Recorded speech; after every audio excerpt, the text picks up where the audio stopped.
औज़ुबिल्लाहि मिनश्शैतानिर्रजीम बिस्मिल्लाहिर्रहमानिर्रहीम। बड़ी खुशी की बात है कि पाकिस्तानी मुजाहिदीन के अपनी कार्रवाइयाँ जारी हैं।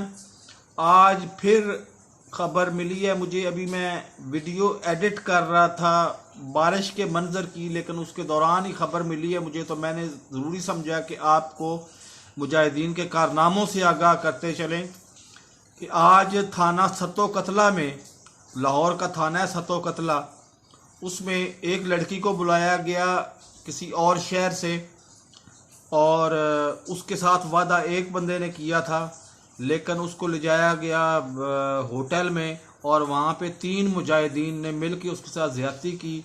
मरकज़ी मुलज़म को गिरफ़्तार कर लिया गया है, जबकि दूसरे 2 मुलज़मान को ज़मानत कबल अज़ गिरफ़्तारी के लिए रियायत दे दी गई है।